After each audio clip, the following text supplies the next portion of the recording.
fulfillment that wells up in me when I view the clear need in the innocent faces of these young children and the strong desire to improve their health and lives in the attentiveness of their mothers.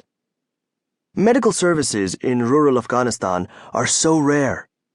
In moments like these, I know my team and I are helping to bridge the gap between what is and what can be. The gap is still wide, but we are making a difference. I am glad to finally be back among these people. It's been a year and a half since my last visit to this clinic. 6 previously scheduled trips to the region were cancelled due to threats of violence. The threat is from the Taliban, the Islamic extremists who use terror and force to impose their strict interpretations of Islamic law. The Taliban ruled Afghanistan from 1996 until December 2001, when they were forced out of power by the US-led invasion that followed the 9/11 attacks on America. Yet the Taliban influence here lives on in an insurgency that claims thousands of lives each year. During the Taliban rule, the villagers in Pul Asim fled to Pakistan, returning to their homes only after the regime collapsed. For people living in rural areas where the Taliban influence is strongest, including where we work, the danger is a shadow that never goes away. After serving at the clinic all morning, my 2 native co-workers, Rafiq, a physician and local program director for Morningstar, and Farzad, his assistant, and I enjoy a sumptuous lunch hosted by the local police chief.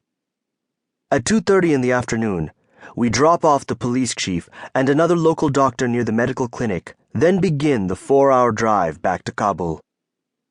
Now, just a few minutes later, we spot a dozen boys walking the same way we're going on the side of the road. We saw these students in the educational facility next to the medical center this morning. They're on their way home, after spending time in computer or literacy classes.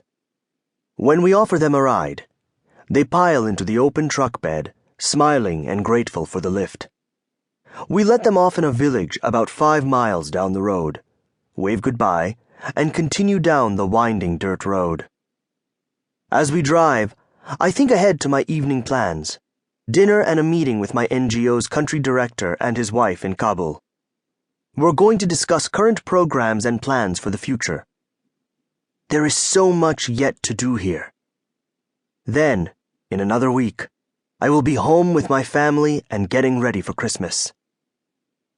We are traveling in a white 10-year-old Toyota Hilux. Rafiq is behind the wheel of the 4-door pickup for this first leg. I sit beside him in the front seat while Farzad sits in the back. When we approach a hairpin right turn about 50 yards ahead, Rafiq slows down. Our road is on a hill that gradually declines. To our left, after a short drop, the mountain rises steeply into sunny blue sky. To our right is an equally steep drop into a canyon below. A tap on the shoulder is my first hint that something is wrong. Farzad is reaching forward to get Rafiq's attention. What's going on? Rafiq slams on the brakes.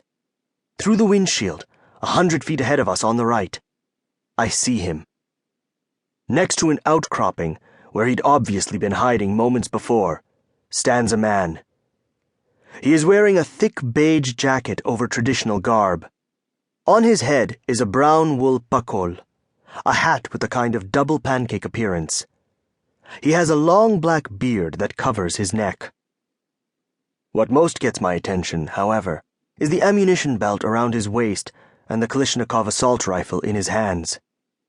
The man raises his Kalashnikov, also known as an AK-47, and fires a single shot into the air. A surreal feeling washes over me. No, I think. Is this staged? This can't be real. 2 more men, also carrying assault rifles, pop out from behind another hill ahead and run directly toward us. I'm suddenly aware of my heart pumping into overdrive. This can't be happening. Oh man, I can't believe this is how my life is going to end. One of the pair of men ahead is shouting orders in Pashto. I don't understand a word. Both Rafiq and Farzad open their doors and get out of the pickup.